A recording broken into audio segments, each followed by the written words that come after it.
tomorrow.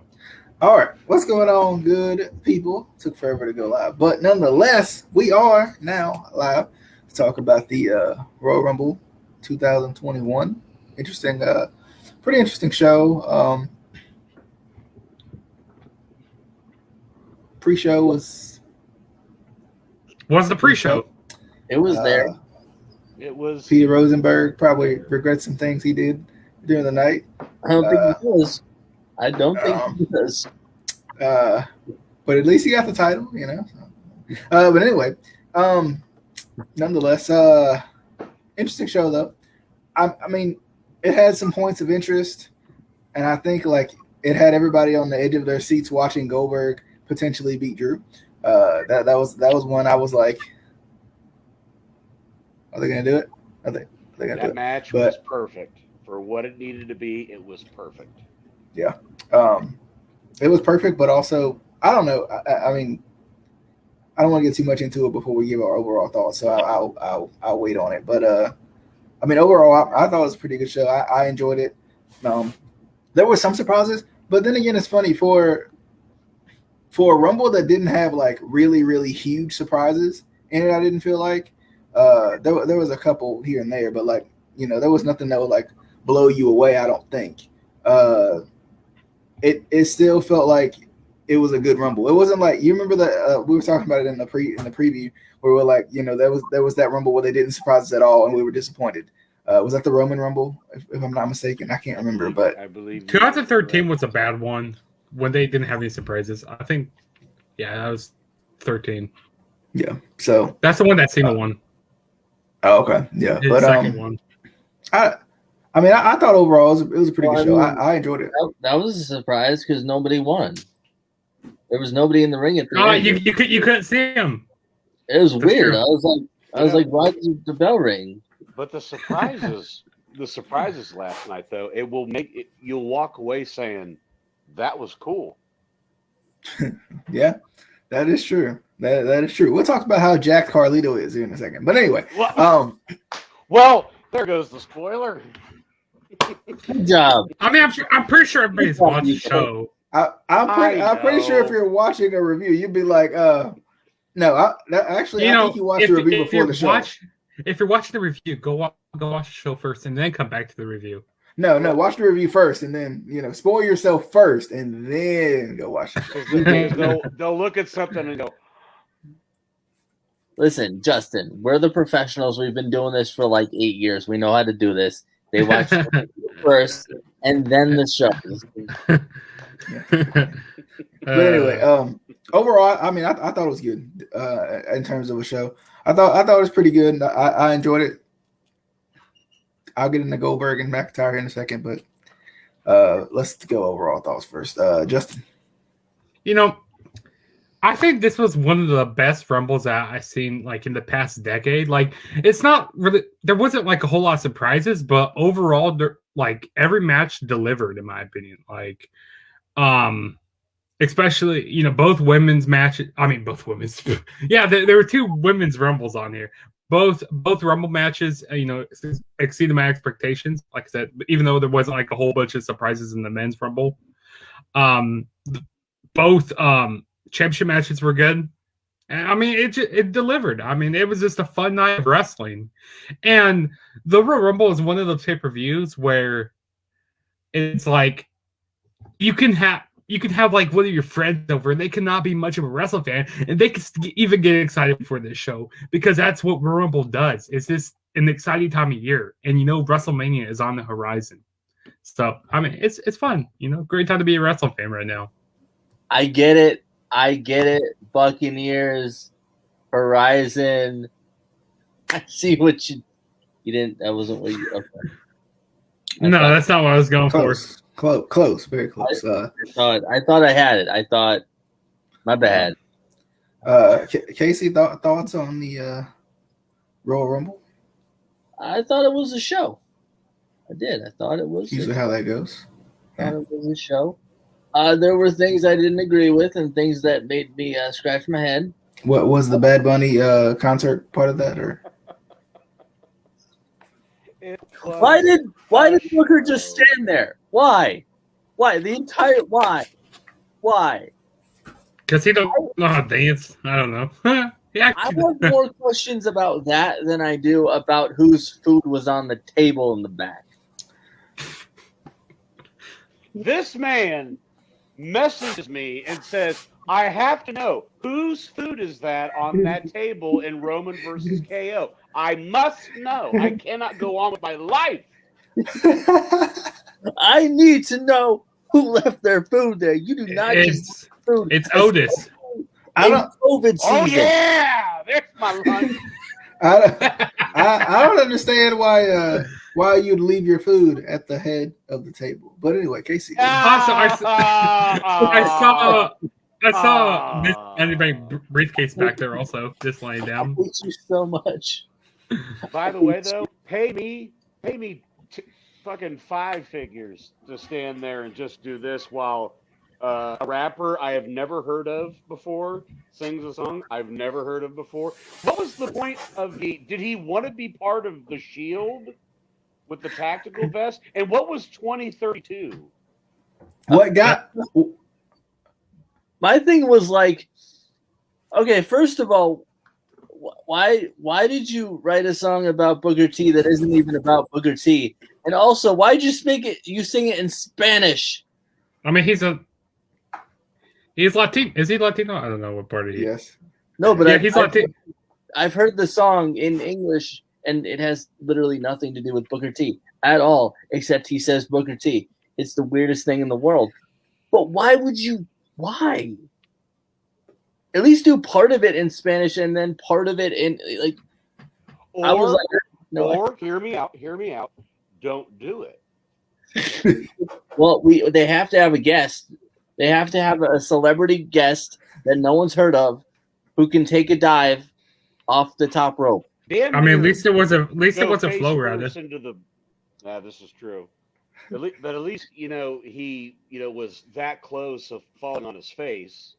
I mean, at least Oh, you're talking about doing his best Carmella impression? Yes. At least I've heard of Flow Rider. I don't know who the fuck Bad Bunny is. I thought it was a girl. When I heard that Bad Bunny was going to be at Rumble, I was like, that sounds like a girl. Dude, I swear to you, I thought the same thing. It's Allie. Because she's the bunny over there in AW. It's Allie. All right. Adam, overall thoughts on the show? No, I thought. Or, I mean, you can just give you a rendition of Bad Bunny. Whichever one you want. Please do. Options. Okay. Please. do the Booker T part. That was. The crazy part about that is I could have swore he was going to be in the Rumble. He looked dressed for the Rumble. So did I. And I swear to God, I thought per his outfit, please give me GI Bro. Please give me GI Bro. Yeah, that's the gear he wears in his promotion when he wrestles. Yeah. I was like, why did you get dressed and then not? What? Yeah, I mean, he got dressed for the Bad Bunny concert. Come on now. This is true, but I mean, I'm sure he got a healthy payoff from it. But no, for what it was worth, I thought it was a very solid show, much like what Justin just said. Even if you are a Lapsed fan or you're not a big wrestling fan to begin with, there is something, and we brought this up in the preview, there is something about who's the next entrant going to be. It's a mystery. We know. Unless they tell us on WWE Backstage. Or they tell us on Backstage, and then we're like, well, if anybody was in a pool, and you're thinking, God damn it, this guy's going to get eliminated early. So, but yeah, I mean, I was. And also, this year's Rumble, you didn't know who was going to win. Like, anybody could have won this from this Rumble. When I tell you that was the best, maybe top 3 best, in my opinion, top 3 best Rumble finishes ever. Which one? The men's or the women's? The men's. The women's there's some questions. There's some questions in the women's Royal Rumble. I am ecstatic and happy with the result of the women's Rumble. But there's a little I'm calling shenanigans on a couple of things. and it doesn't in the grand scheme of things doesn't really matter. Again, that's it was a result that I wanted and called for. With the men's, it could have been it could have been a potentially 5 guys. I was thinking it could have been Big E, could have been Randy, could have been Shinsuke the way that they had been pushing him, Edge, with especially now that since he was going to be number 1, and I had somebody else in mind and it slipped my mind. Oh, or I really thought that they really might go with it and go with Daniel Bryan, but that is what it is. And I think we all collectively said that the match of the night was going to be Roman and KO, which I thoroughly enjoyed. I thought that was great booking at the end. But yeah, and I'm full disclosure, I did skip Sasha's match just because I didn't care for it, and nothing against Carmella. Well, Carmella fell on her face. It's about big shot. And I mean, her silhouette looked amazing, by the way. I'm sure it is. And as they say, and then the bell rang. And so I hear Roman Reigns is still in those handcuffs. Is that true, Adam? Isn't Roman Reigns still in those handcuffs? I mean, I've got it on good authority that he could. Paul Heyman has still tried to unhook those damn things. That's right. What I heard. I do have a question though. Raquel Gonzalez literally ripped a cage away, like ripped through a cage to get handcuffs. Kind of the handcuffs still on, but she got. I thought that's what was going to happen. I thought that's. Yeah, I was thinking they were going to steal that. Hulk up. But then again, per the stipulation of the match, that'd be a babyface move. It's like there's no way he can get out. Holy shit, he got out of it. No, anyway, But Raquel Gonzalez is the heel, right? But that's how they debuted Kane to. Oh, it's true. Signified how this is a monster, and there's that visual. It can go either way, but it just in terms of that being subdued by the babyface. But anyway, over now. I was happy with the show, but like Casey said, there's a few things that I could change, but we're always going to nitpick and cherry pick on certain things the way that you would see it. But then again, it's not our company, but we all collectively have the good idea of what Vince is thinking. But anyway, I was happy. Okay. Anybody watch the pre-show at all? I did watch the pre-show. It was just there. I mean, specifically the match. Oh, the match? The match was all right. I mean, I kind of saw that Lacey Evans was going to come out and cost Charlotte and Asuka the titles. I mean, I don't understand why. Is this? Nia Does she have the snake bite piercing or the double lip piercing now? Lacey. No, that is. Who is that? I saw somebody come into the ring with that. No, that's not Lacey.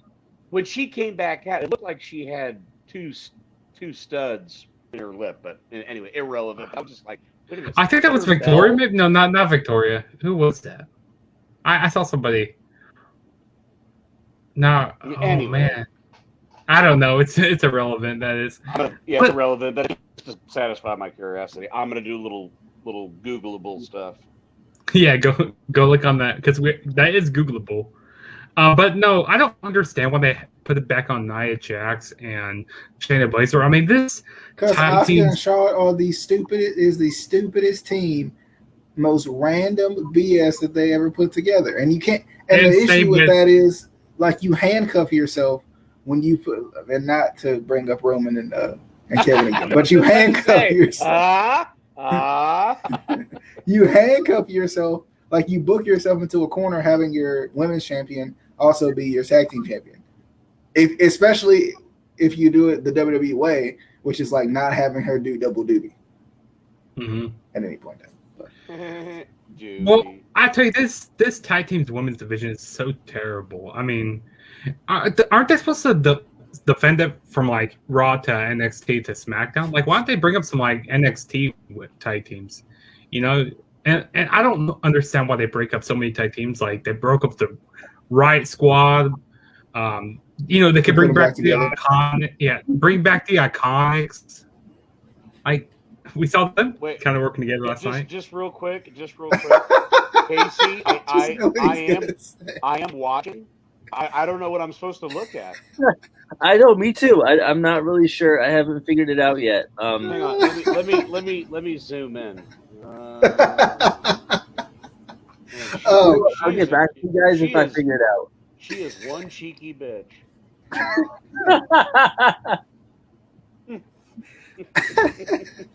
But yeah, I mean, I think the Asuka Charlotte tag team, it was just random, thrown together, didn't make sense. They shouldn't have beat Shayna and Nia in the first place.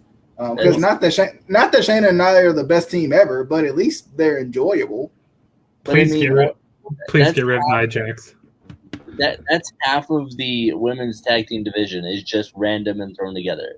That's true. Yeah, it's just like the men's tag team. I've just put them. And then teams that actually make sense, they never put together, ever. Like, what were we discussing earlier? Well, a certain Naomi and a Miss Belair. Tell me that would not be the best team. Yes. Naomi and Bianca. That would be amazing. Me and Casey were postulating on this that like I need this to happen. They look like they would be partners and would actually hang out, and they visually look like they belong. I want this. I want this to happen. And I suggested too, drop Naomi. Use your real name, Trinity. That's a fucking cool name, in my opinion. Yeah. I mean, I think that would be good. That's the one thing about like the adding in tag team titles and adding in other titles is they're just like, all right, there's the wall. Let's see if it sticks. And it's just like it's something that ain't even sticky. Like it's gonna fall to the ground. Like, what are you doing? Like, I don't. But that seems like WWE with literally everything almost at this point. Yeah. At times, like. Speaking of throwing things at the wall that don't stick, Drew McIntyre and Goldberg, not because the match was terrible, but this match, like I even was talking to Justin about this before we went on air, and I think we all feel this way, that it was good for what it was, which is the most backhanded compliment I guess you can give any sort of match. But I mean, it was good for what it was.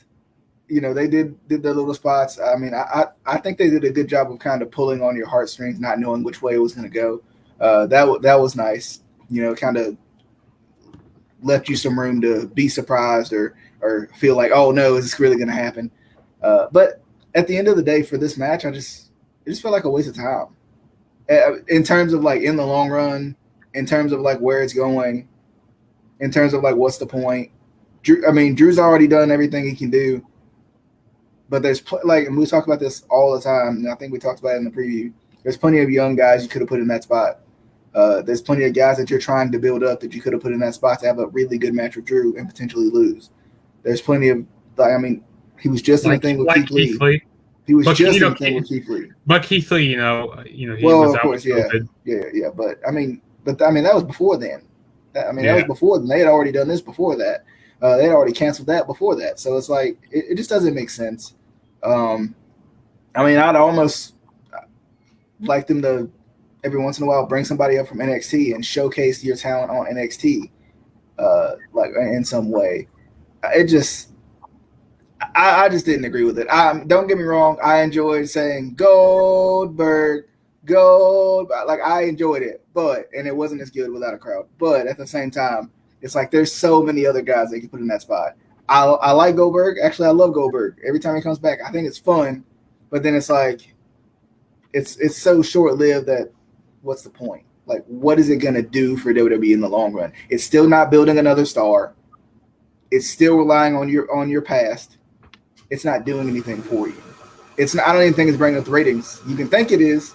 It may a little bit, like it may just get a little tiny little spike, but if we're being honest, it's not even bringing back their past. It's bringing back WCW's past. Because anytime they show anything about Goldberg, it's never highlights from his first run in WWE. It's always his WCW stuff. Yeah. Every single time. It's never like, back when he faced Triple H. It's never this, it's never that. It's always the WCW stuff. And I guess to a certain degree, it gets kind of repetitive. Yeah. Not even the match style. It's just the way it is. The way it's booked is so repetitive. Not the match style, but because of course that is repetitive. But concept. Just the concept of it. He's coming back. Like it's cool when he did it because we thought he retired, he was done. It's cool when he came back when he was going to be in the WWE game. That was cool. But like now it's just to the point where it's like, oh, I'm going to retire. But he's like Brett Favre at this point. I don't know. At this point, it's like, who's next? Nobody gives a shit. Yeah. We don't care. I give a shit. Nobody cares. Like again, like you said, it's cool to see Goldberg back, and it shows Chris Jericho how to keep his body in shape. Hey, was I wrong? Was I wrong? That's how you keep yourself in shape, and don't have proper lighting and tuck your stomach in really hard. Be like, see, I got abs. Oh, okay, good. I can let it go now.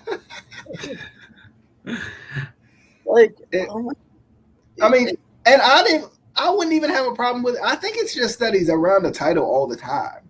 Yeah. Maybe that's what it is. I think you just said it on the head. It's just the fact. It's one thing if you're going to bring somebody from the past, somebody like Goldberg, but it's the fact it's always centered around the title. That's what got Triple H into trouble, even when he was hot and cold. Like he's the backstage guy, but he's still having competitive matches. It's always centered around the title. I think that it didn't dawn on me till you just said that. I'm like, well, that's the problem. It's just like, okay, but why does he always have to go for the championship? Even if he wins, is he fucking wrestling tomorrow night? No, he's not. No, he's not. And it would have been okay if he was a surprise entrant in the Rumble, or even if he told us he was going to be in the Rumble. I would have been. I thought he was going to be in the Rumble, even if it was. Well, I don't know if you can short-live Goldberg in the Rumble, but even if it was short-lived, like that's one of the guys I was expecting to be in the Rumble. Yeah, you're right. Yeah, you're right. I expected him to be in the Rumble. I expected Booker to be in the Rumble because he was already freaking dressed.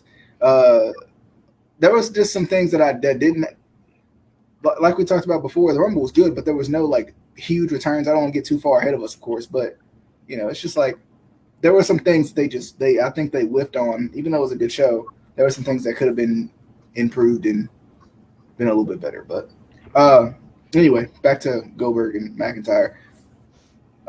Since Adam seems to have a different opinion than the rest of us, let's go to Adam.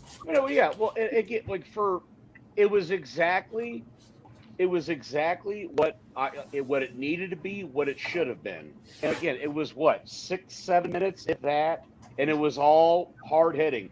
And the one thing when it did work, like when it worked with Rock, it was the immediacy of the danger. Like, is Drew gonna squash Goldberg? Because he hits him with the spear, but then they go out to the outside, and again, it's always telegraphed. It's always, I don't want to say eye rolling, but when a guy gets to the barricade and you're like, I bet you he's gonna spear him, and he's gonna go plop. I love how they didn't keep the barricade destroyed. It's like, well, we got to bring it back up. I mean, we don't want to see completely all of those monitors on the lower level, which, by the way, another spot of the night that made me pop, and I'll get to when we get to Roman and KO. But yeah, so I did like like all that stuff happened before the match actually started. Whatever, so it was big moves, and the one thing that Goldberg is, regardless of what I think a lot of people think, is that he per the look. Hang on. Let it out. I can see your eye twitching. Carlito and Jeff Hardy are victorious on Raw. What the fuck? What is going on? What year is it? Wait a minute. That's cool. No, but anyway. But I mean, just given the name, given his past, this, that, and the other, blah blah blah. Even though he is around the title, he is a credible opponent because he could squash Drew just like that. But the fact that he had he kicked out of the jackhammer, which by the way, that was the softest jackhammer I've ever seen because Drew's so damn tall, his feet touched the mat first. Yeah. But you know what? I'd rather have that than him dropping him on his fucking head. So we have that.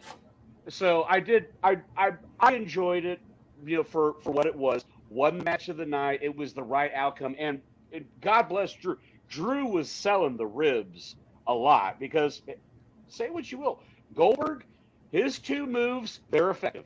Spear, jackhammer, perfect. And I mean, I think they look devastating. Yes. Like those are two of the most like devastating looking moves there is. Shout out to Eddie for coming by the way.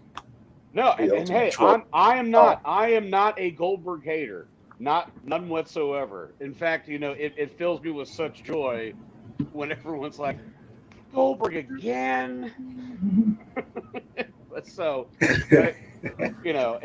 Yes, I do wish they would have stuck with Keith leaving prior to the.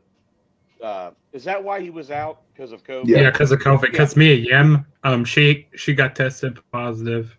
Right. So I mean, regardless, but you could have parlayed that into a different match. Like you didn't. Sometimes the title does not have to be put on the line on every show. Again. Well, and you just and let the thing that build towards a bigger show. Like Mania. And the thing is, like, you have other titles you can defend. The Intercontinental Championship wasn't defended tonight. The United States Championship wasn't defended tonight. The women's title, well, one of them was defended. The other one wasn't defended tonight. Like, there's some other options. You know, you don't always have to go with, your typical. Yeah, but as the great philosopher Mick Jagger once said, you can't always get what you want. So, but they can try sometimes. But other than that, like this, it was exactly how I thought it would go, and I'm glad it was first. Because just in case if something were to go south, whatever, you could at least get the sour taste out of your mouth after the next match, whatever. They're like, okay, you washed your hands of it, boom, it's done. So, good on Drew. You had a little bit of a scare with almost because when he hit the jackhammer, he kicked out at 2 9/16. So yeah, and those were good. The false finishes here were good because, like you said, Goldberg has that kind of allure of he can beat you at any time. But at the same time, Drew has those moves where he can beat you at any time. But anyway, to Casey Leo. Also, that bunny guy is on Raw again. So apparently he's a member of the roster. Is he delivering eggs? Because if he's not doing an Easter bunny gimmick, I don't care. He was on his TV tonight. It was so bad, and like he slapped John Morrison. It was the worst slap I ever saw in professional wrestling. Maybe it was the worst sale you ever saw. Yeah, he was doing something with Damian Priest. Oh yeah, I'm happy Damian Priest is actually on the main roster. Hopefully they use him correctly. I mean, I think it's a perfect tag team. Bad Priest, Bunny Priest, Priest Bunny. They're gonna be like Damian Bunny. They're gonna be in the meeting with USA. Bunny. USA is gonna be like, yeah, you can't call them Bad Priest. Like that's not gonna work. Peter Rabbit Archer of infamy.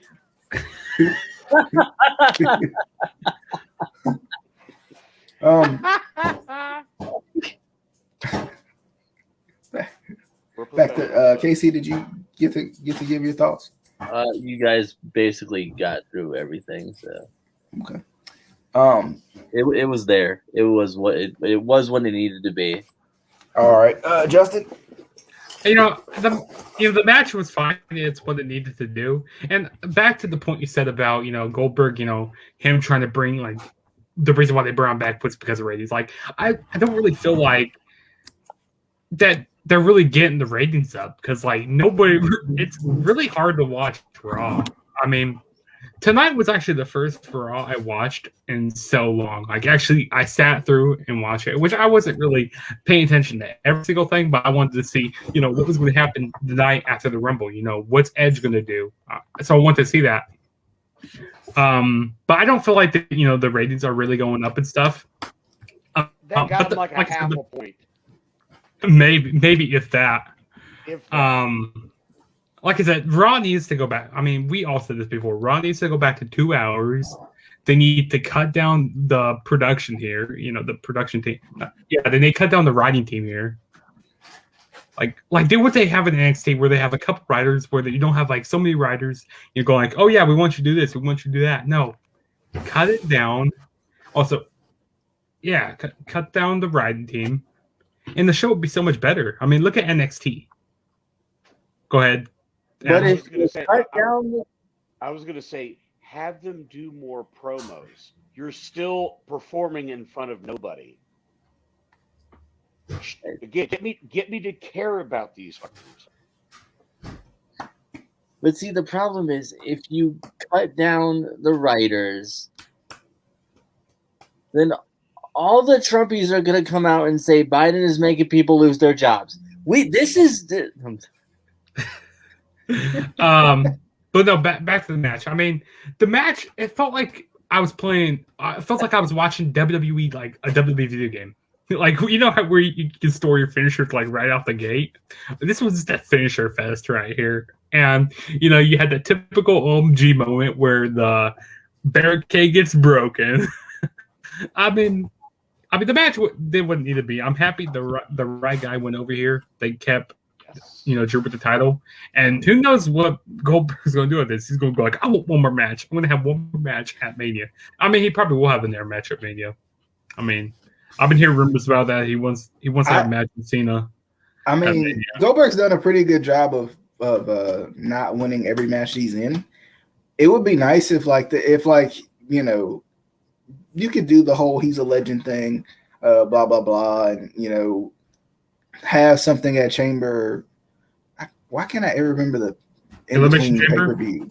Yeah, I guess that's what it is. But I guess because they usually have 2 or 3 or whatever.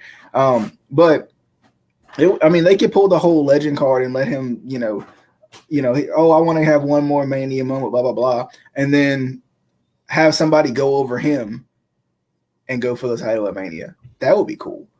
Because Goldberg's done it. I mean, everybody I think calls Goldberg, selfish and whatnot, but Goldberg has done a pretty good job of putting people over, I feel like, lately. I mean, he let Brock squash him. He let Brock destroy him. So, I mean, I think that would be a good idea, especially if you want to keep some – yeah, Braun too. Especially if you want to keep some – you want to build somebody up. I mean, imagine – I mean, I don't know if they want to go the Keith Lee route, but imagine Keith Lee beating Goldberg. Like, that would be cool, especially to people who don't know who Keith Lee is, because we're still, I mean, in terms of the main roster fans are still learning, hey, who's this Keith Lee guy? Well, the other thing too is Goldberg. He has said, "I'm not a booker.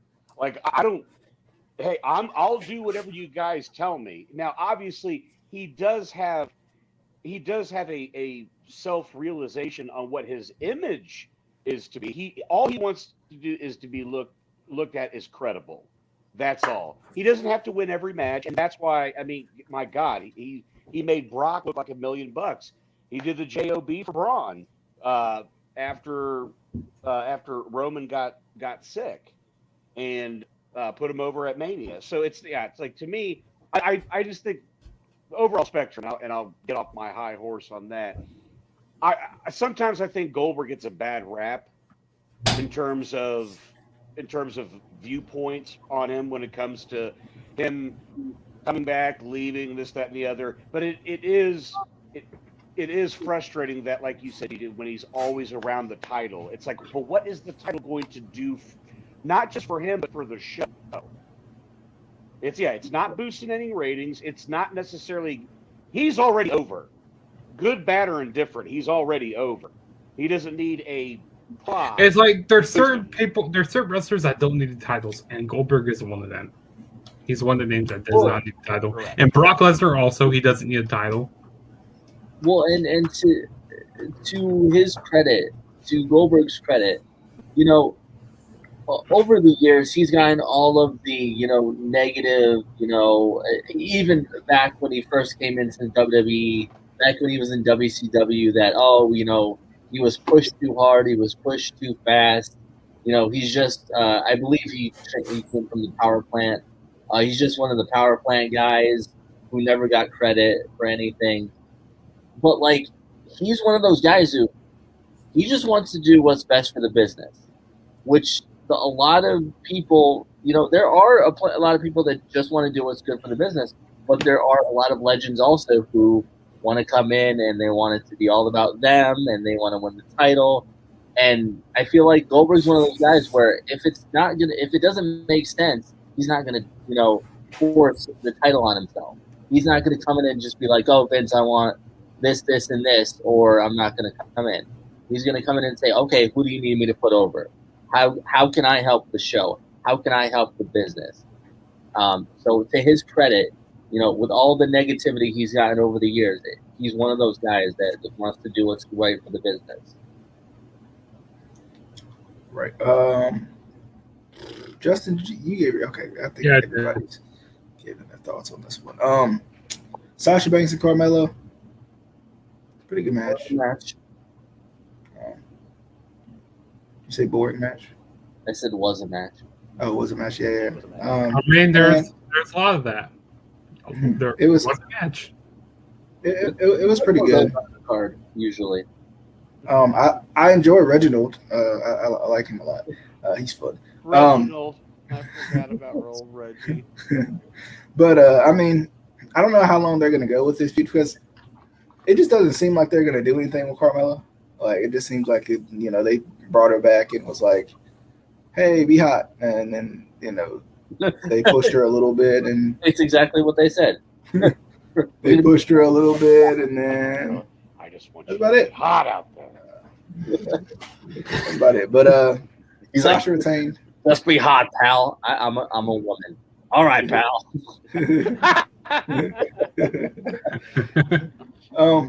But yeah, Sasha retains. I wonder what they're gonna do with her.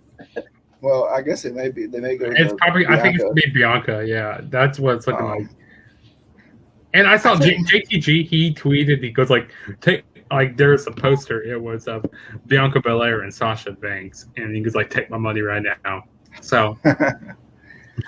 And because we talked about this before too, because Bianca's feuding with Bayley currently, I wouldn't be surprised if they add Bayley into that and make it a triple threat match. I would not be surprised at all.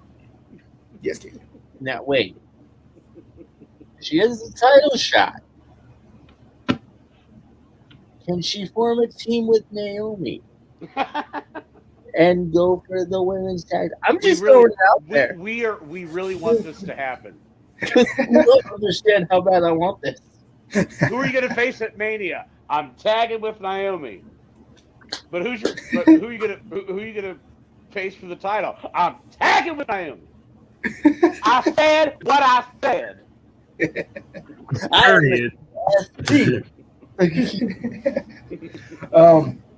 But yeah, I for some reason expect that to happen. I expect it to be a triple threat at Mania, because WWE loves their triple threats or fatal 4-ways or 5-pack challenges. So or 6-pack challenges. Insert number here, pack challenge. But that is copyright infringement. What about challenge? Mm-hmm. Mm-hmm.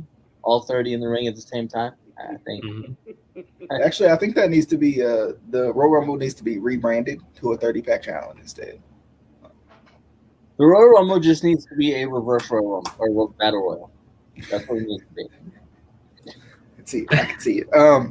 Anybody have any thoughts on Sasha? Those of you who did, I didn't watch the match, so did have cared. I didn't either. Okay, Justin, thoughts on Sasha and I mean, there's a few things I missed during the match, but I did eventually go back and watch it. It was a good match. I enjoyed it.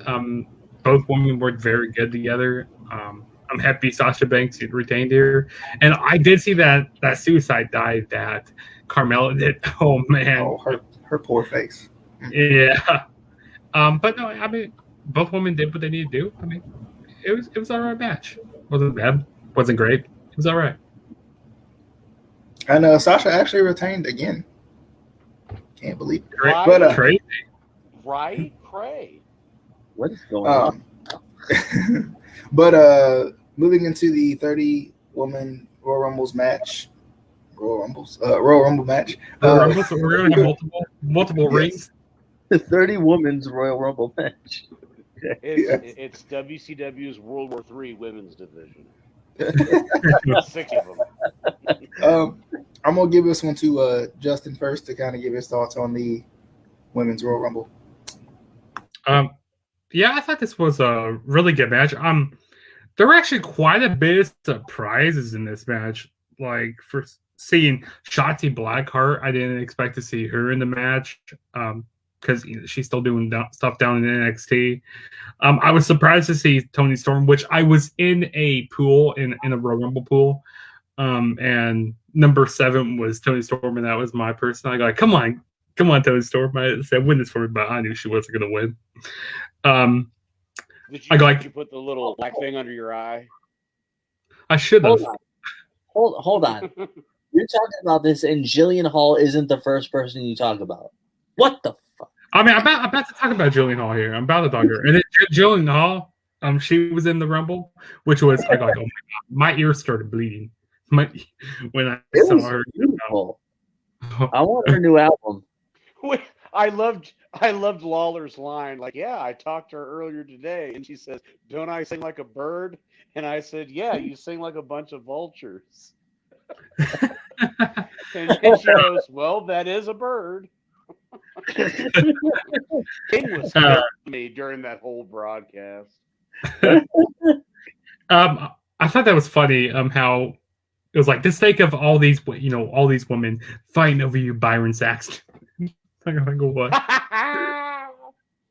Which Byron Saxton just left the chat. So right now it is just the 3 amigos. Yeah. But no, Victoria. I was awesome seeing Victoria. I wish she would have hit the moonsault. She wasn't able to do that during the match. Who else do we have? That was pretty cool. I mean Widowmaker. She did hit that.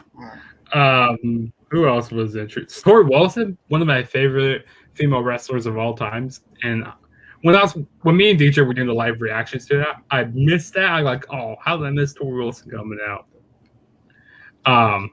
It's terrible. Yeah, I know. But Mickie James, she was pretty cool to see. Alicia Fox, that was really funny when R-Truth came out. Sorry, wrong Rumble. Rumble. And at first, I thought that R-Truth was going to eliminate Alicia Fox, but they were kind of working together a little bit. And then a roll up happened, and 1, 2, 3, new 24/7 champion. I thought that was hilarious when that happened. And then of course, Alicia Fox got thrown out of the Rumble. And then after that, she chased after R-Truth again. That was hilarious. I was dying laughing about that.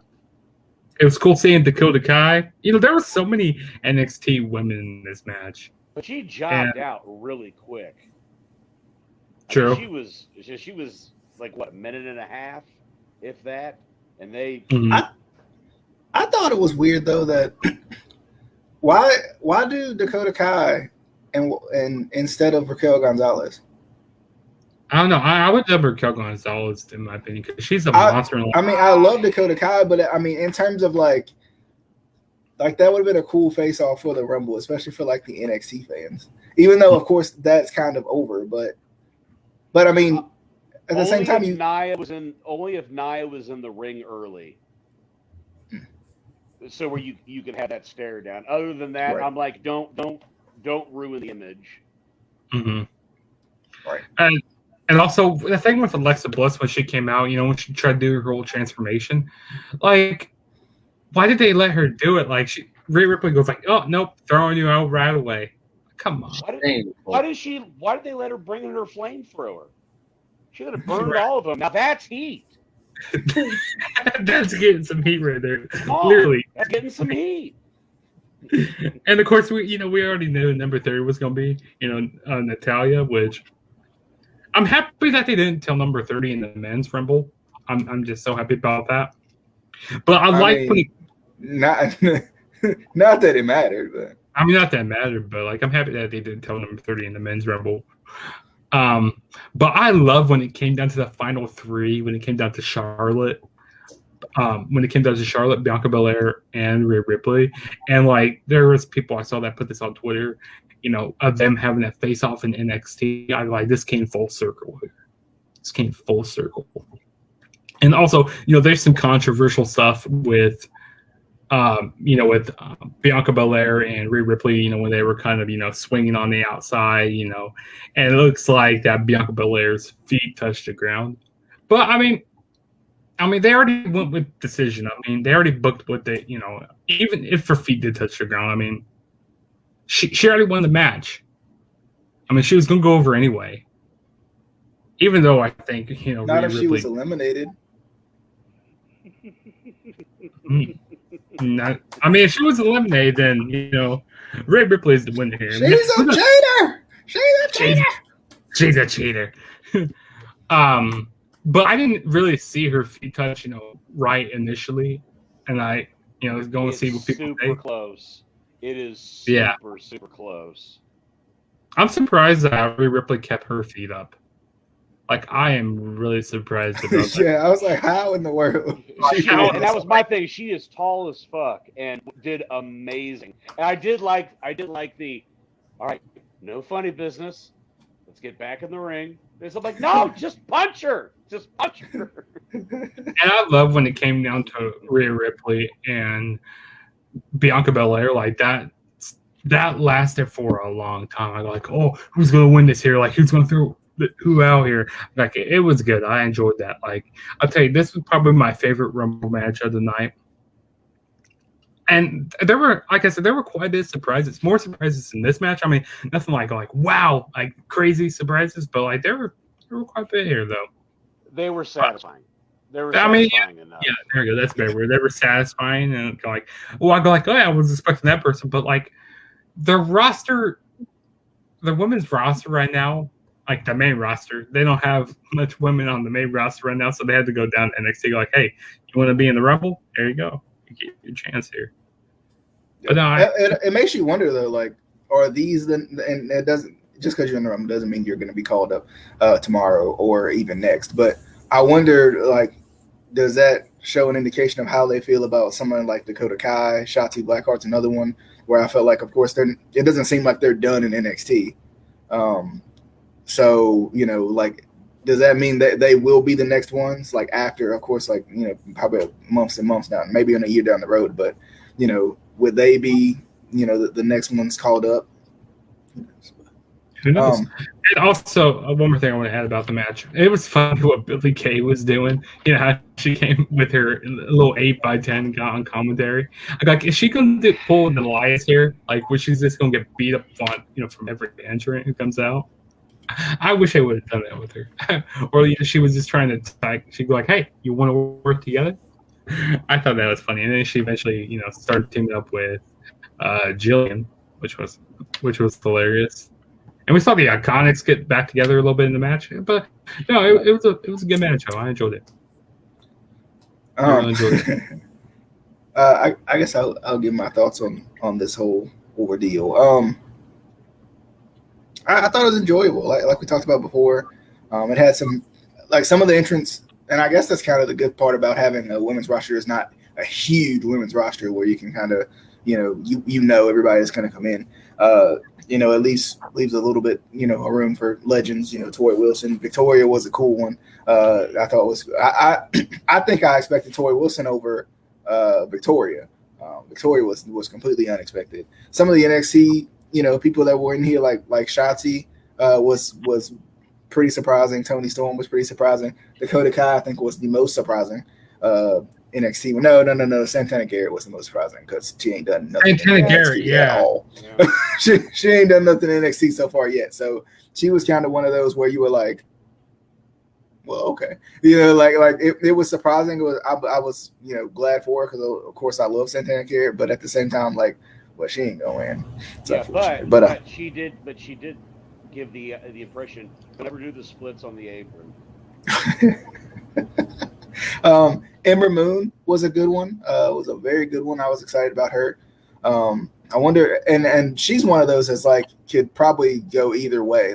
You could probably bring her up and kind of build her from there, or you could probably keep her in NXT. She hasn't really had a lot of time because of injuries and whatnot, but because she had that long-standing injury for a pretty long time. But of course, Rhea Ripley I think was expected.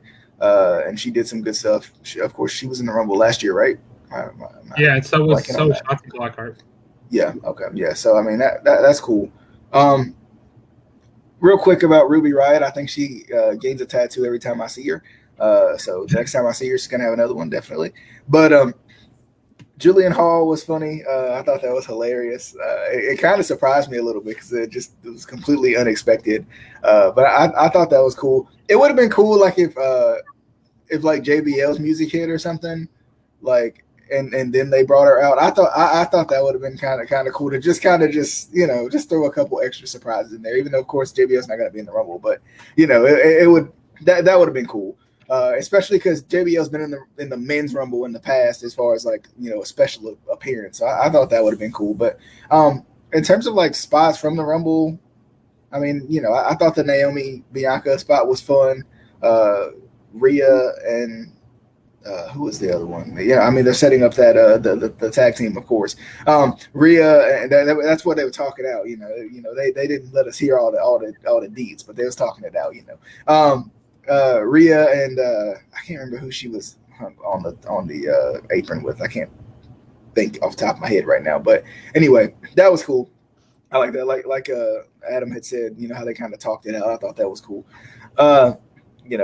Naomi and Bianca talking out tag team arrangements. They're trying to talk out getting back into the ring. So he's talking about Vince, make it happen.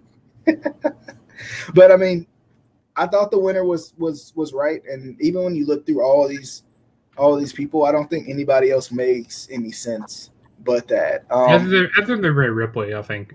Rhea Ripley to me, and Charlotte was, and when Charlotte came in, I was like, Charlotte's gonna win this freaking Rumble. Are they gonna do it again? Are they gonna do it again? Yeah. Now, if Charlotte was champion, I would have expected Rhea Ripley to win, and that would have been cool if Charlotte was currently champion. I thought that would that could have been pretty cool. But I thought it was good. I thought it was a good Rumble. Casey, what was your thoughts on the women's Rumble? It was good. We had the greatest return period, Jillian Hall. We got the Billy Jilly connection. Facts. That should be a tag team within itself. That also needs to be a tag team, the Billy Jilly connection. That needs to be on a shirt. Come on. I loathe you so much right now. It might be on a shirt. You love him so much? Wait a minute. Jillian Hall was the one with the big old growth that the boogeyman ate off her face, wasn't she? Yes. Yes. Oh, what a moment. That clearly wasn't makeup. Clearly. What a moment. Oh. We got the Billy Jilly connection. Your girl Santana didn't do jack. That's because she should be Brittany. That's what it is. She was Brittany. She wouldn't have done jack. She just had bright colored gear on. That was it. That was all of it. You could have replaced her with anyone and they would have done that. She did nothing. Santina. I forgot she was in the match. Anyway. I heard rumors that Santina was supposed to be in, but she got a case. You know what was funny though, Casey? When Santana's name came up, I was like, Santina? So did I.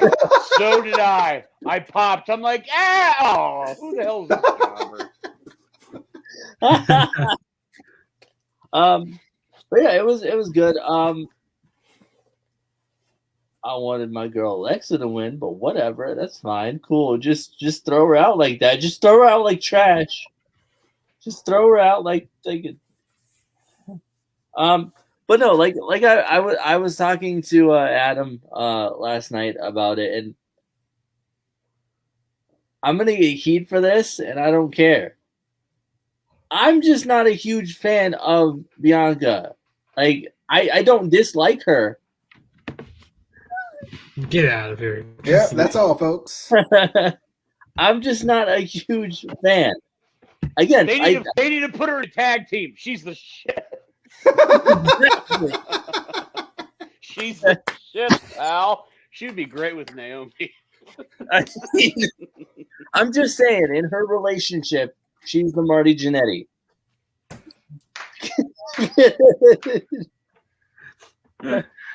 Somebody, please mute his mic. My boy, I'm coming home, Elizabeth. I'm coming home, Elizabeth. I mean, there's the remove button right here. I mean, we could. My boy Montez needs the respect. He needs the respect. But no. I mean, wait. We all know Montez is the Marty Jannetty of the Street Profits. Because my boy, Angelo Dawkins, yes. And with the two headbands. Mixing it up for like 8 years in NXT before Montez came along. Okay. and with the headbands, also, I mean, He's been with NXT for like 9 years. The man needs a break, damn it.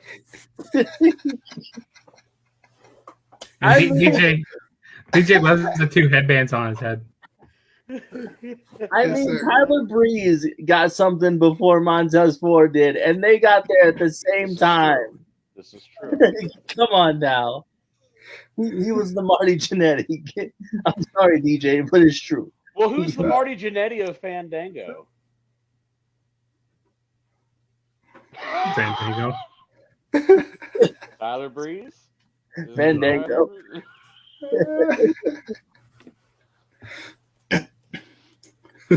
We should just do an entire episode of who's the Marty Jannetty? Who's the Marty Jannetty of each team? Who's the Marty Jannetty of the ICW podcast? Justin. Cassie. It's Justin. No. Casey's Marty Jannetty and Justin is the mirror. Adam's Brutus the barber. Yes. I hear that you guys are wanting to split up. Who wants to go skydiving? Or parasailing? All right. Moving on. Adam, what are your thoughts on the women's Royal Rumble? I will say that this was my favorite women's Rumble of the women's Rumble that have come to pass. I thought it was fun, it was entertaining. Again, minus the little bit of shenanigans at the end there. That's the other thing that's kind of started to become a pet peeve is that they are trying so hard to recreate the Michaels spot in '95, the 1 foot and then dangle, and then when you have two people do it, it becomes convoluted. Now, had they shot around that spot where, and I'm not saying it had to be jump cut, like real quick, whatever though, but side of the ring, behind the ring, this, that, and the other, like give the moment of danger, whatever though. But I'm just, there was one shot. Someone paused that and took a picture. It looks like her toes are right on the gray when she is kicking the ring apron out. That's why I'm like, again, it's cherry picking a little bit, whatever though, but I'm just like, you have to be careful. We have too much access to knowledge where you can fucking zoom in on that shit, and people are gonna jump all over it. And shoot, So, they got 4K cameras now. So It's actually 8K. They got 8K cameras. 8K? Is it 8K? Yeah, that when they're coming, when they're coming down the stage there, when it shows it all blurred. It's almost like portrait mode. Yeah, basically, it's like they do that on NFL games where after a guy scores, they zoom in really close. I don't hate it. I think that's kind of cool. It pops their image a little bit. Yeah, I thought they were using my webcam. I thought. When are they going to get the 16K cameras? I need to where they actually pop through your screen. Well, I don't think that exists. Why wasn't Rosenberg's pin on 4K? Is what I want. Because it didn't need to be. I want this on low definition 2D, which is funny because there was 2Ds. Imagine having wrestling in 4D. Oh goodness. But let me. I gotta bring this up. Okay, can someone sell me on Shotzi Blackheart? Because I do not get it. I really. She drives a tank. Besides she's gonna blow you up with a tank. Oh. She's gonna shoot at you with the tank. Yes, green hair. Green hair. Welcome to the ball pits. She was a good host of Halloween Havoc. She probably would have been really good in DX. Ow! Welcome to the ball pits. That's all I gotta say. She might be a good member of the Riot Squad because she looks just like her. That's racist. That's racist. That's racist. I don't know. I don't get it. I really don't. But anyway, I'm trying to think what else. Oh, Billy Kay, I'm done with you. You have go away heat with me. Take your fucking stupid 10x10s and shove them up your bare ass. I don't care. That's how I feel about Nia. That's how it annoys the fuck out of me. That's how I feel about Nia Jax. That's how I feel about her. Nia, go hurt another wrestler. That's why I popped. I gotta hear Lana pulling down the rope and her falling out. Adam, what about Jillian Hall? Because you've been complaining all night. Because she was the drizzling shits. I literally said, "Who the fuck is Jillian Hall and why is she on my TV?" And then you just mentioned the Boogeyman, and I completely forgot about that nonsense. Boogeyman coming to get you. If there would have been a run-in by him, I would have screeched like a girl. Straight up. I'm like, Marty, all right. But no, this was awesome. This was here. It worked here when it got down to the final couple where they had the crowd chanting, "This is awesome." I'm like, all right, I know they still want to have the pre-recorded chants, but then they did it again in the men's battle royal in the exact same spot. I'm like, no, don't just. They should have used Fight Forever. Jesus Christ! Yeah, Fight. We should have heard the holy. They did in KO and Roman. That's why I was. Which I'm crazy. It's a PG show. Like what? That's what I'm saying. How did they have that? He goes, well, we can't say shit on live air, pal. Michael, play the holy shit chant during Roman and KO. But no, this was the right person went over. I will say, I said it in the group chat, Rhea Ripley is winning next year. Remember this pod, folks. Rhea Ripley is winning next year. Let me pin that. I'm gonna pin that as a tweet later. Marty Jannetty is winning the women's Royal. All right, let's jump into the Roman Reigns, Kevin Owens last man standing match, which I thought was really good. Like I said, I've liked this feud. It was fun to see them like fighting to not the crowd, but like backstage. Because technically. But fighting backstage was fun. It was and fun. like It was fun to see him fight on the cameras, right? Right. You know, when they were climbing up. They literally were fighting for the cameras. Yes. But I thought like it was cool. Like if like I think some of the stuff with like the food backstage and like random stuff being backstage, I think was was on purpose to like make you feel like they weren't supposed to be there type thing. I think it gave it that kind of lure, because even when Casey was talking about the announce table that was back there or something, and he was like, "That's not a gimmick table. That's not a gimmick table. No." It wasn't a gimmick table. I thought that was cool. But the swanton that Owens hit off the, I was like, is it going to be a frog splash or a swanton? Which one is he going to do? That was cool. I thought that was amazing. The handcuff spot was good. Because they haven't done they've done the handcuff spot the same way a bunch of times. But like I don't know if anybody's done it in that way in at least a while, where they put him low enough where he can't stand up. That was cool. Exactly. Do it logically and far enough away where he can't try to fucking rip that thing off. That was awesome. Right. That was cool.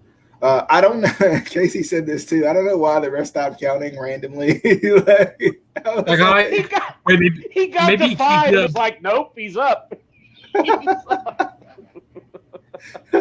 That was weird. But I mean, overall, I thought it was good. You know, I thought it was a good match. I like this feud. I kind of wanted to continue into Mania and have maybe Owens go over at Mania to finally get that face run as the Universal Champion. I think that would be cool. But nonetheless, I mean, good match. Glad Roman retained, and I hope they keep this going. I don't know what they're going to do at Chamber. I don't know if they might have them defended in a Chamber match, possibly. I guess they usually do that. You know, they can also have a number of contenders match as a Chamber. So, because I really want to see Daniel Bryan have face Roman Reigns, and that could be the only way that we have that. Right. That's true. Yeah, that would be cool. But and then we get Bryan versus Owens. You won't WWE. You won't do it. But anyway, but nonetheless, Justin, thoughts on the last man standing match? This was a good match. I really enjoyed it. This rivalry, like you said, this rivalry's been really good. I mean, ever since Roman has turned heel, back last year, I mean, he's been doing some great stuff. And there was a funny tweet I saw. Like, his mic work has gotten so much better. Like, it's crazy. Like, because he was talking. It's amazing what a little bit of freedom will do for you. Exactly, because I was watching this promo that he was doing a few years ago. He was like cutting a promo on the Big Show. He was like, something about Beanstalk. I'm like, what the heck is why is this so relevant? I mean, because Big Show's giant. I mean, we all know what Roman's greatest promo is. This is my yard now. Drops my boom. Yeah, that's exactly. You're not wrong. Suffer and succotash. Top 5. Actually, suckers number 2. But I like when they were fighting, kind of up the whatchamacallit, like not up like where the cameras are, where the fans kind of like where the fans are. Where the crowd is, yeah. Where the crowd is, yeah. I like how they did that spot like they did on SmackDown. That was pretty cool. I like when they were fighting backstage and the golf cart spot. I'm like this reminds me. Oh my god, that was amazing. This like a champ. I was like, did he really just hit it with a golf cart?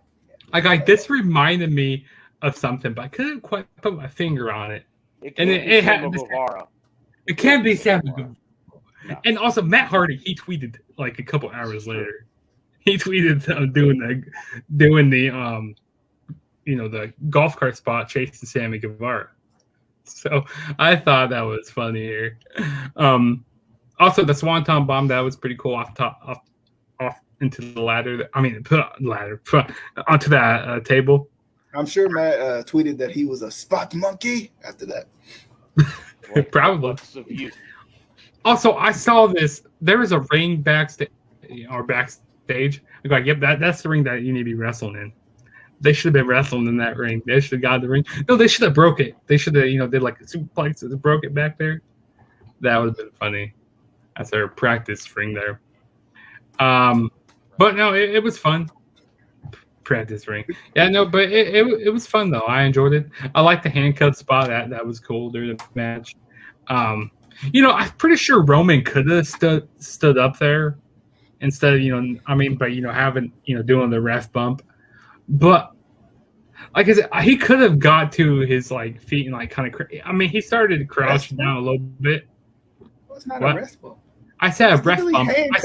I said a ref bump when he grabbed the referee and took the rest. Took him down. I said ref bump. I don't know. It must be a new one. No, when he took the referee down. Never heard of a rest bump. That was a good. That was because I was like, oh snap, Roman's gonna lose, and then he threw the ref into the light, and I was like, yes, thank you, Roman. And I didn't see it coming too, because he got to 9. I'm like, they're really about to do it, and then just it wasn't, and I wasn't really paying attention to the surroundings.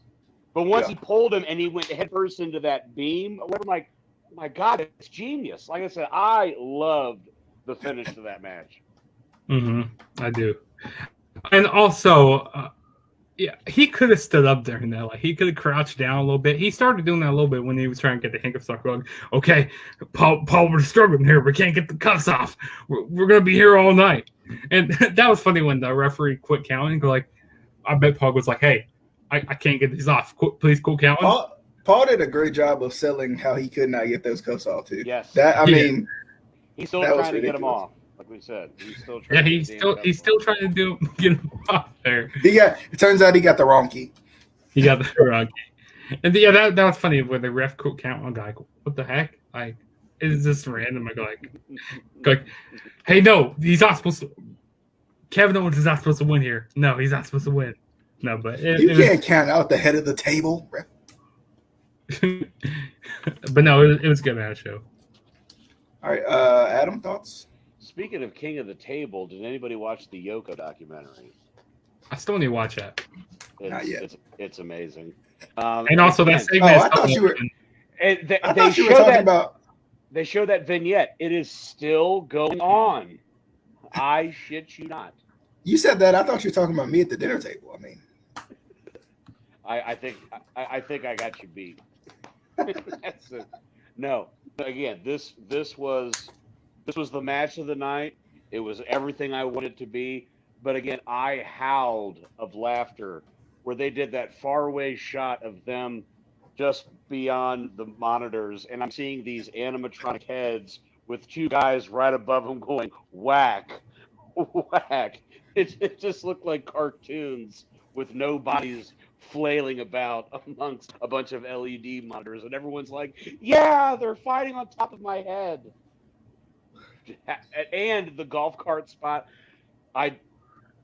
aside from literally made me jump a little bit. I love the ref saying, Kevin, you got to protect yourself or I'm going to call the match.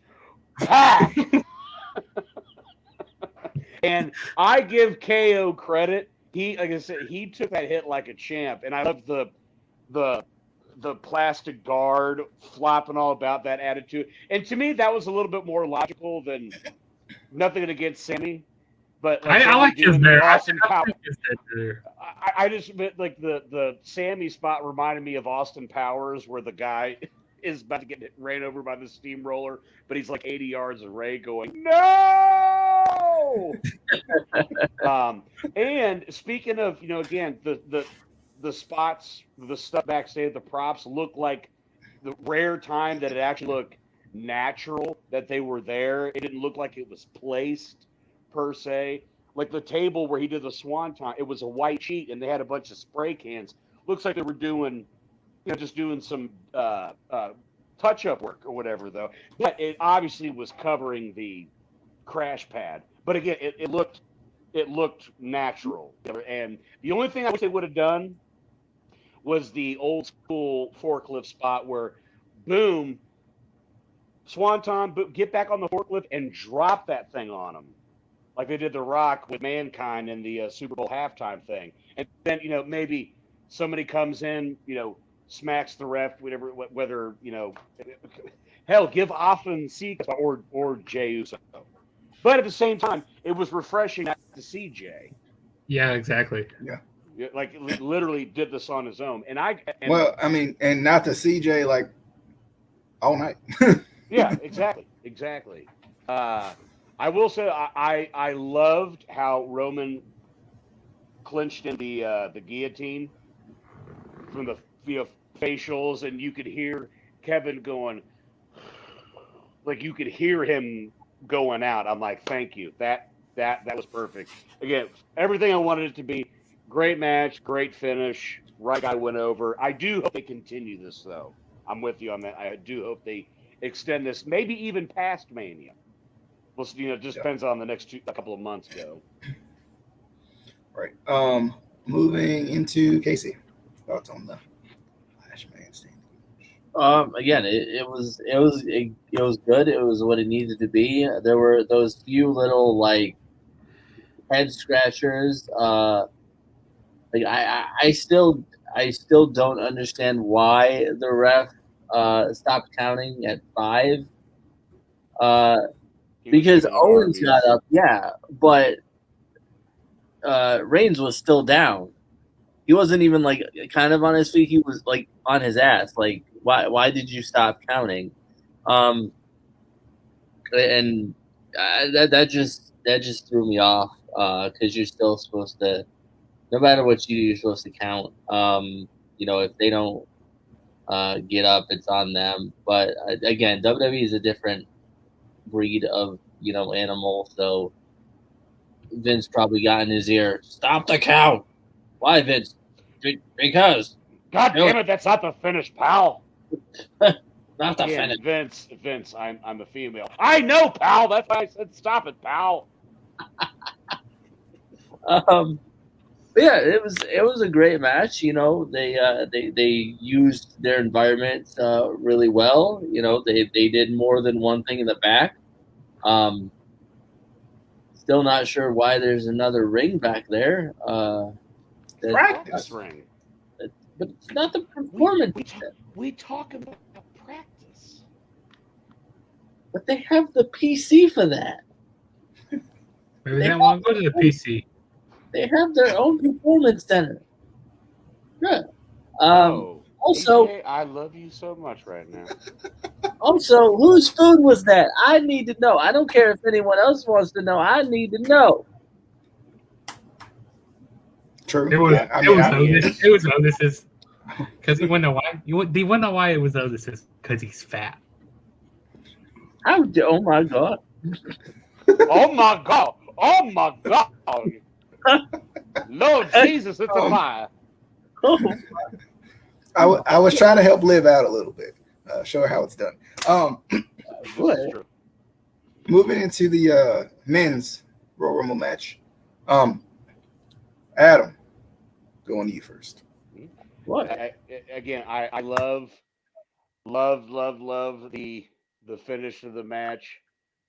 Randy gets knocked out early. You think Edge wins, and Randy comes in with the RKO, and it looks like he's about to shake him, and Edge reverses it. It was perfect because you could. I'm imagining if a crowd was there, they would have been shitting themselves. Like, you are not about to fuck Edge like this. Yes, he reversed it. And that was absolutely brilliant. So, and that is I think I said that is the third time somebody's went one and went the distance. I thought that was good. They haven't really, at least I haven't noticed it in a while. They haven't really done the sprinkle effect where two guys face off and you're like that, hey, this could be something. I said that in the room that I need Shinsuke versus Riddle. I need this. I need Big E versus Bobby Lashley. I never thought I would say those words. I think that would be entertaining. So there was a couple of face-offs where I'm like, this could potentially be a good match down the road. Adam, did you or any of you, did you see the meme where they had Matt Riddle looking at Edge and Christian and he was like, yeah. whoa, are you guys bros? and Edge just headbutts the shit out of him. I loved it. Again, Carlito apparently went to the Lex Luger School of Training. Christian looked awesome. Hell, he was one of the last 5 or 6. Good on him. Yeah, I thought this was good, but I will say no more white pants for Damian Priest. Don't, if you're gonna go different color, don't go white, because he looked like the satanic version of Seth Rollins without a beard. So, or I'm like, are they trying to go for the White Ranger look? I don't know, but yeah, this was entertaining. Oh, excuse me. Excuse me. Yeah, I'm all choked up. It was so good. Yeah, I'm trying to think what a poor Hurricane Helms. When is that man ever going to get his break? He thought that he could choke slam the big dogs. I don't know. I really did think for a hot second they were going to go with DB. The way that they had Corey kind of shit on him a little bit, like, you could be the sentimental favorite all you want. That doesn't mean that you're actually going to win. Blah blah blah. So I thought they were going to go that route. And what the hell is this?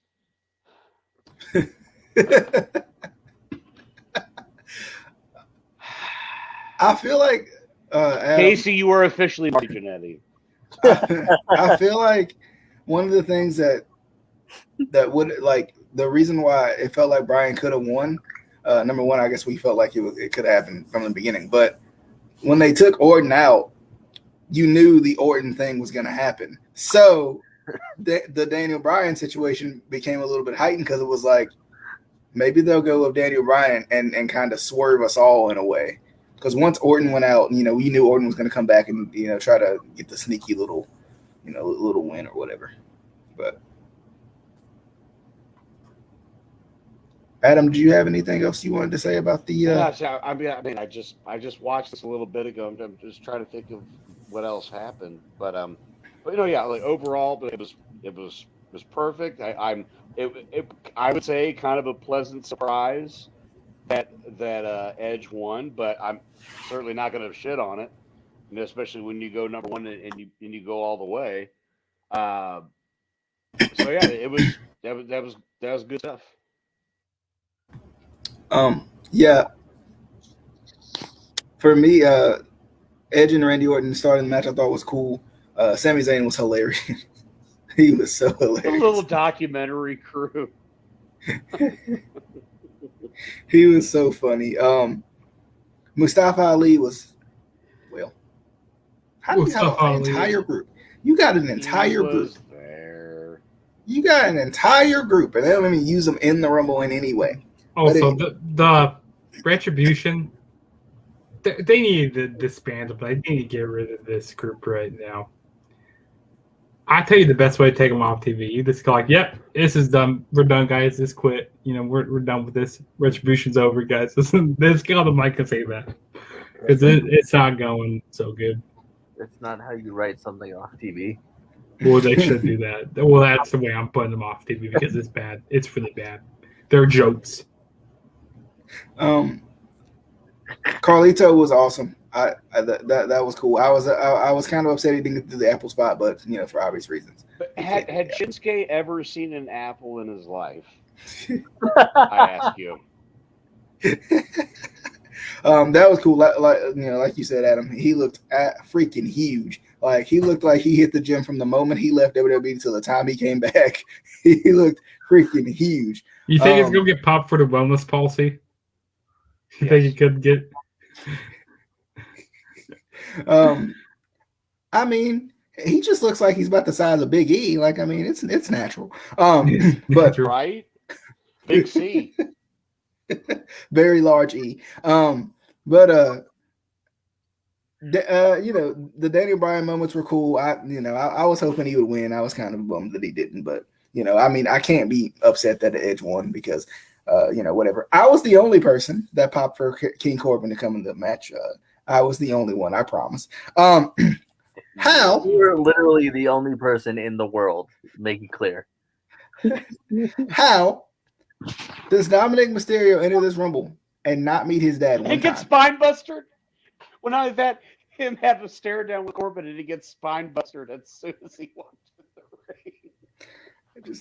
I thought that was weird though. I was like, you're not gonna do that? Like, really? Yeah. But anyway, I thought that was kind of weird. And I mean, I know they don't want to create any dissension or anything right now, but you know, I mean, they could have laughed that off, I think. But Christian and her hams, that was cool. I thought that was cool. Of course, I was glad. Shout out to Pope. He gave me that one. Christian, I was glad that Christian was. You know, I was glad that Christian was in the Rumble. I was. We didn't get a 5-second pose. Why? Like they looked at each other like they were gonna do it, and they didn't do it. Come on. And then Matt Riddle had to get in the way. He goes like, Come on. "Are you guys bros?" Come on. That was funny. Yeah, that was funny. Freaking Matt Riddle. You know, that was cool. AJ Styles' moments in this match were cool, and him falling on the outside to his big fella. I can't remember his name, but the big fella outside. That I like that. Yeah, him. The guy from UCF. But that's not Taco Fall. But anyway, Cesaro, I like that he kind of has his old gimmick back. I like, you know, old look at least. Maybe not old gimmick, but I like that that's back. Sheamus looked a little bit like retro Sheamus a little bit too, which was nice. But like we said before, I was missing Booker T a little bit. I thought he was going to be in. You know, I was missing. I thought Alistair was going to come back. The song, not you're talking about Booker T, the song, right? Right. We got that part. Yeah, we already got that part earlier in the night. But I was a little surprised that Alistair wasn't in it. Rollins' return was cool. I wish he would return as normal Rollins or something else other than just CrossFit Jesus. Go all the way. CrossFit Jesus. He needs to come back. He needs to come back as Tyler Black. But you know, I mean, I thought that was cool. It was cool to have Rollins back, but I was a little surprised, like I said, that Alistair wasn't in it.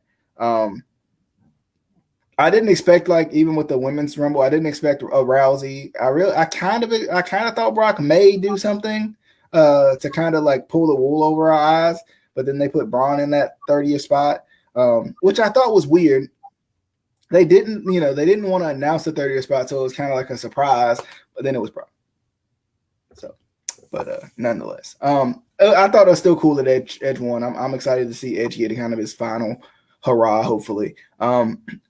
I still debate if it's going to be, you know, centered around the title in any way, because I think that was something they wanted him to do. So especially if this could be one of his last runs, I think that'll be cool. But nonetheless, you know, I thought it was awesome. Back to Casey on the men's Rumble, and then of course to Justino. It was good. Again, could have been more. What the hell are you doing? I'm waving down to him. He can't see me. You gotta look up. You can see me waving at you. Oh, there you go. I hate you so much.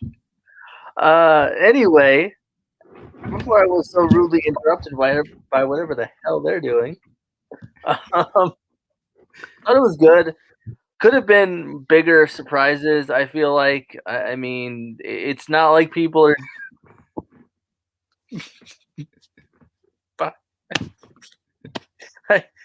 It's supposed to be on this side, but it's on this side. I hate these cameras. Anyway, yeah, they could have had more, like, bigger surprises. It's not like other people are doing much. We're still in a pandemic. I mean, come on now. You couldn't, like, pull some strings and get, like, somebody that would actually make us pop. But it was cool to see Helms, even though it looked like he straight broke his leg when he got eliminated. I was like, no, he's too old. He won't recover. They'll have to put him down. No. But I don't know if you put superheroes down if they break their legs. I know you do that with horses. I don't know about superheroes. Christian was cool. Can we get another Edge and Christian run? One more. Just one more. Just one more. One more Edge and Christian run. I need it. I need it. One He's more looked run. the same forever. He has. If he grew his hair out, he would look the same the day he debuted. I swear. Fuck it, bring back Tyson Tomko. I wouldn't go that far. Yeah, that was cool. Carlito is jacked, and I can't. What is in that apple? What are in those apples? But again, he's on Raw, so I don't know. Is he like? Did he sign a new deal? Like, what is? I wouldn't have a problem with it because they said he was going to be like on the kind of like some stuff I saw on Twitter. They said he was going to be like on the production team or something like that. But instead, he's actually going to be in the ring, which is I like that better. I mean, the only thing I want him to do. The only thing I want him to do is come out and say that yes, my dad had a hand in killing Bruce Brody. That's all. But again, and I was kind of talking to Adam about this earlier. I'm happy Edge won. Like I don't have a problem with that. But at the same time, you could also have used that to put somebody that needed it over. Like Edge didn't need this. Edge doesn't need another WrestleMania. He doesn't need it. You could have put somebody over that needed it. And again, like I'm not upset that he won. I'm just saying you could have used this to help a younger talent get over. Biggie. I said somebody get over, not somebody who's over. But you can have him. Big E is freaking over. I mean, but you can have him win though. It's a pop. This man. Chris Jericho. See a young whippersnapper. He's too. Yeah, he's definitely. What I tried to tell to tell Adam about Chris Jericho is listen, he's not fat. He's just not fat. He's in that area. You can tell. You can tell that Justin actually likes Chris Jericho because I've never heard him say that he's fat. Never. He'll call everybody fat, but Chris Jericho, he won't call Chris Jericho out. He loves him. I mean, yeah, he does look a little bloated, okay? But worse than calling him fat. Maybe he should start doing DDP yoga again. Maybe go back to doing because back in 2015. He promotes the shit out of it on his podcast, but I don't listen to it anymore. But he promotes it. He goes, this is how I'm able to keep up and have great matches in the ring. I'm like, but it doesn't help you do a lion salt. Chris needs to go with what he was doing in New Japan, like with Kenny and Naito. Just be an ass kicker. There were Steve Austin after he got dumped on his head did not become the technician that he used to be. He became a brawler. That's what Jericho, especially with the rock star vibe. Just be an ass kicker. Don't try to be what you were in the mid '90s. You're not that anymore. And of course, you're not going to have the same physique back then. But he just goes out of his way to say, "I'm not fat." Look at these. Wait, let me get the right lighting. Okay, all right. Let me suck in real quick. Click. See, look, I have abs. Now, this is coming from a fat man because I openly am a fat man. But it's just, I'm like, you can't fool us. You cannot fool us. Anyway, and rant. Oh, so back to that AW thing, with Chris Jericho not able to hit the lion saw. Like, I don't understand why people were coming at him so hard on Twitter and stuff like, oh no, you should retire, like you suck, you're a terrible wrestler, blah blah blah, like you're fat and all that. Like, there's people that are died. I mean, it wasn't there. I seen worse in the ring. Like, he almost landed on his head full impact.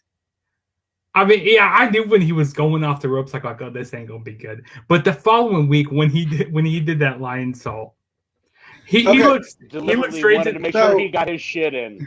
he looked straight to the camera. So Justin, Go ahead. We of course are wrestling fans, so we hold our wrestlers to a higher standard. Correct. Yeah. So NBA fans, when James Harden came out looking like Mark Henry, they ripped him a new one. Okay, so this is why we have to help out our boy Christopher Nero Jericho. What's the name? Like,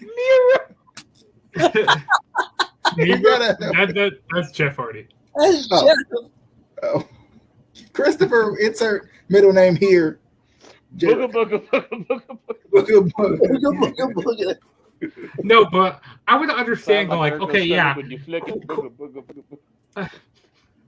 I would have understand people going like, hey, I'm worried about your well-being. Quit doing the lion salt so much. I do a different move. I wouldn't understand people doing that.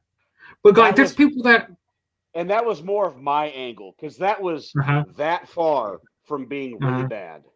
True. Like, hey, I'm worried about your well-being. Like, don't go like, oh, dude, you should retire. You freaking suck. Like, you're worst wrestler ever. Like, I don't want to go to that length to go like, oh man, you should just never wrestle again. I don't want to see you on my TV. But no, like, if he would have did that the following week and he would have did it badly, like, yes, then I would kind of start criticizing him. Now, I'll tell you this, and yes, wrestling fans, of course, have been hard on Jericho for several obvious reasons. But you also have to remember, these are either casual fans or non-fans. And when you turn on AEW and the first thing you see is Chris Jericho looking the way that Chris Jericho currently looks, it makes AEW look bad. Because I'm like, well, what's AEW? Oh, wait a minute. Last time I watched WWE, not only did Chris Jericho look amazing, but like all of those wrestlers look like they're in tip-top shape at all times, except for Otis. But I mean, he's a special case. Except for the fat ones over there. But at the same time, that represents AEW. So it's kind of one of those things where it's like, and there's people who are criticizing that are in really good shape, but that can't even get in the wrestling ring and do that. Of course. I mean, I can't get in the wrestling ring and do that, but I will criticize. People like saying people in like amazing shape, that are looking better than Jericho, saying, "Oh yeah, like until you get into the wrestling ring, you can't tell them, that like, oh man, you suck and stuff. Like you should never do this again." All right, Pat McAfee, call him out. Sorry, call him out, Pat McAfee.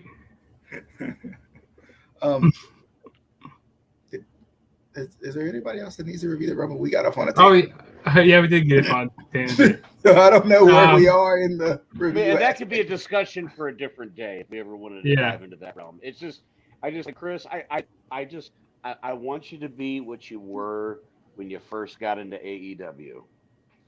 Just motherfucking the fans, being a heel. And I just feel like, and I wasn't necessarily anti Inner Circle. I just feel like now they've turned into a comedy act. I agree. They need to do something. Being a faction. Like they need to do something like at the next pay-per-view. Go like, okay, what are we gonna do? We disband this group. Like they need to figure out something here. Yeah. No, but is it my turn to review this Rumble now? After that tangent. I thought this was a really good match here. I like how it started off with Edge and Orton coming out and then Brawl and stuff. That was really cool. When they were fighting on the outside, when they did that whole chair spot, like what did Randy Orton when they were taking them away? Hey, what's up, Cornelius? I don't know who this guy is, but what's up, man? What? I said good old Corny and not Jim Cornette. Because Casey wants to be the Jim Cornette. He wants to punch him in the face until he bleeds. No, but back to what I was saying. But back to what I was saying, when they took Randy Orton, I was like, oh, I know who's going to come back. Like, it took him so, like, when we were doing our live reactions, Kate said, it took him so long to get him backstage. And, like, they kept panning back to them carrying off Orton also. Like, we knew he was coming back out. I mean, there were a whole lot of surprises in this match other than, Carlito looking very jacked, of course. That's what everybody thought. Who else was a Damian Priest? He was a surprise for this match. He was there one. Kane, the Mayor Kane. It was pretty cool seeing him. I think he should have came out in his newly donned mask that he wears on a day-to-day basis. He should have, yeah. He should have came out as corporate Kane and with the mask on a day-to-day basis. Let's see what Jay came out as. There was this really funny spot. I don't know. I don't remember who it was. I think it was like they threw Dominic Mysterio like completely out of the ring. Like it was. I think it was Corbin who threw him out. I don't exactly remember. Maybe it was Bobby Lashley. It was Corbin. It was the Corbin. King. Like he just completely threw him over the rope, and it was funny how he landed out of the ring. And like, oh man, didn't even get him going to go against his dad. It was cool seeing the spots with AJ Styles and stuff with man, I just forgot that guy's name. I forgot his manager's name. Him. It was cool, seeing all the saves and stuff, and seeing all the people that he was eliminating. Almost, yeah, seeing that who he was eliminating. It was like seeing Sheamus and Cesaro. It was like seeing Cesaro do the swing, and then he grabs it, and then he did it on Sheamus. Wait, did he do it on Sheamus? Yeah, he did Sheamus first, and then he did it to DB for like 5 minutes. Yeah, it was funny. And I was watching the 2017 Rumble a few days ago prior to that, and seeing how they had the bar going on at that time, and he did. They kind of did that spot. They did the bar spot. Also, I thought that was pretty cool. What else was pretty cool in the match? Seeing Rollins return, which I was hoping to hear Burn It Down. Like, I'm a big Rollins fan. He's my favorite wrestler. I was hoping to hear, like, just his original thing. Like, I like the Burn It Down thing, but it's kind of... True. I see. But yeah, I was hoping to hear, Burn Down the Rollins' old music, because I don't like this Messiah whole gimmick that he's doing. Like, I would have had a bigger reaction. like Seth Rollins, like what? Like I didn't really expect him to be coming back right now. And I was hoping that Daniel Bryan would win because I've been hearing rumors that he is going to be retiring soon. But I don't know when exactly. Like, last thing he hasn't done is win a Rumble. I mean, he's done everything else. Win a Rumble. He's done basically everything else. But no, it was good. I like seeing Edge win. That was the second Rumble, because the last one he got was in 2010, which that was what the 2010 Rumble was. One of the first pay-per-views I ever watched. One of the first pay-per-views I ever watched. So that has a special place in my heart. And seeing Edge return, because that's when I was first starting to read dirt sheets. Yep, Edge is returning.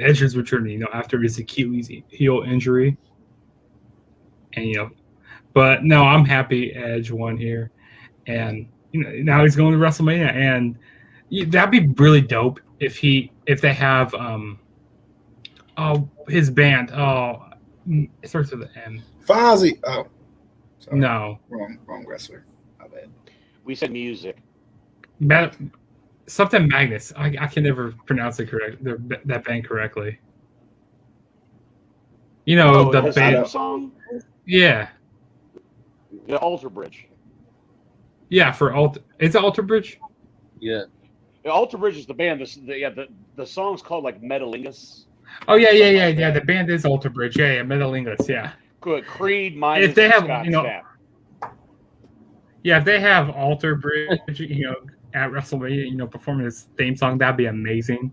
And seeing them win the title at an outdoor stadium again, like that'd be amazing. But it was a good Rumble. I mean, there's not really a whole bunch of crazy save spots and like I could think of in this match, but it was a fun match. Like it was really fun though. I enjoyed it. And Hurricane Helms, I forgot about that one. That was fun. That was fun, but no, good match show.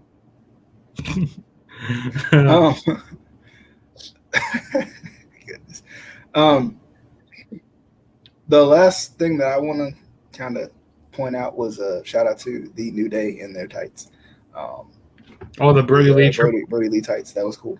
I enjoyed those, and I'm glad that WWE let them wear them. That was. Did you read that article I sent in the group about Ashley giving the recount of what happened to him?